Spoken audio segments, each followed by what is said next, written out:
आप देख रहे हैं नेशनल वॉच, खबरों का खजाना। नमस्कार दोस्तों, अपना देश भारत इस समय G20 की अध्यक्षता कर रहा है और उसको लेके पूरे देश भर में उत्सव मनाया जा रहा है। तो राजधानी लखनऊ भी पीछे नहीं है। आकाशवाणी केंद्र लखनऊ ने G20 को समर्पित जल के लिए चल एक वाकाथान का आयोजन किया है, जो रविवार यानी कि परसों 3 सितंबर को सुबह 6 बजे 1090 चौराहे से शुरू होगी।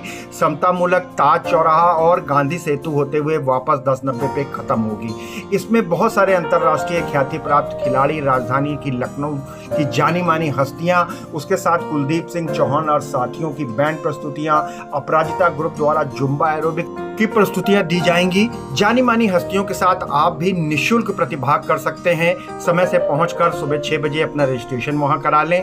और दोस्तों, इसके साथ ही एक 100 दिन की एक लंबी कड़ी शुरू करने जा रहा है आकाशवाणी केंद्र लखनऊ।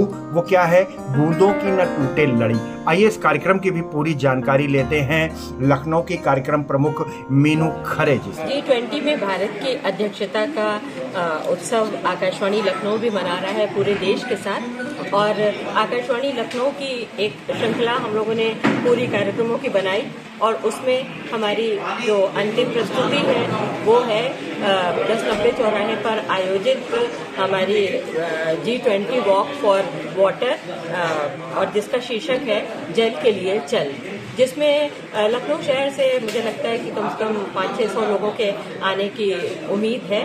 और ये जो हम लोग वॉक कर रहे हैं, ये वाटर कंजर्वेशन का मैसेज देने के लिए, लोगों में वाटर कंजर्वेशन के प्रति जागरूकता बढ़ाने के लिए, लोगों में संकल्प लाने के लिए कि वाटर, एक भी बूंद पानी व्यर्थ ना हो।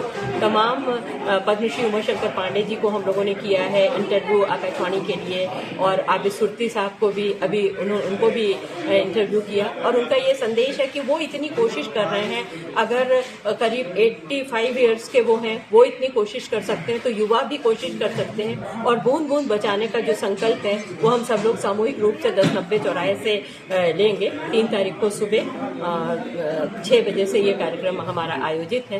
तो मैम, देखा गया कि जब भी इस तरीके के आयोजन होते हैं तो एक ह्यूमन चैन बनती है। हाँ, लेकिन चूंकि रेडियो का प्रोग्राम है, आकाशवाणी का प्रोग्राम है, तो क्या ऐसा भी कुछ सोचा गया है? बिल्कुल, हम लोगों ने सोचा है ह्यूमन चेन बनती है, लेकिन हम लोग आकाशवाणी एयर वेव्स में काम करते हैं, तो हमने human chain on air waves बनाई है। यानी कि जो जल तरंगे, जो बूंदे वो है, वो एयर वेव्स पे जल कड़ियां, हवा की तरंगों में जल कड़ियां, और उसका नाम दिया है बूंदों की न टूटे लड़ी। 3 सितंबर से शुरू होके पूरे 100 दिनों तक लगातार हमारे जल संरक्षण से संबंधित कार्यक्रम, जिन्होंने जल संरक्षण के क्षेत्र में काम किया है, जो तमाम जल पुरुष हैं, जल योद्धा हैं, जल सहेलियां हैं, जल सेवक हैं, नदी पुत्र हैं, मैं तो इतने सारा जल परियां, छोटी छोटी मैं बच्चियों को देख रही थी, उन्होंने अपना नाम जल परियां बताया तो बड़ा अच्छा लगा।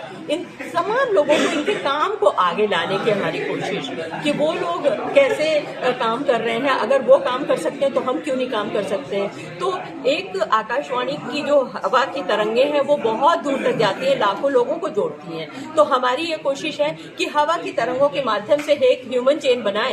एक ह्यूमन चेन स्टूडियो की तरफ से रहेगी और एक हवा की तरंगों के माध्यम से लाखों करोड़ों लोग जो हमें सुनेंगे 100 दिनों तक, उन तक रहेगी। तो ये ह्यूमन चेन सस्टेन करेगी, और जल संरक्षण का जो हमारा उद्देश्य है उसकी दिशा में मुझे लगता है कि एक कुछ कोशिश तो जरूर होगी, कुछ रिजल्ट तो जरूर आएगा। बहुत बहुत धन्यवाद।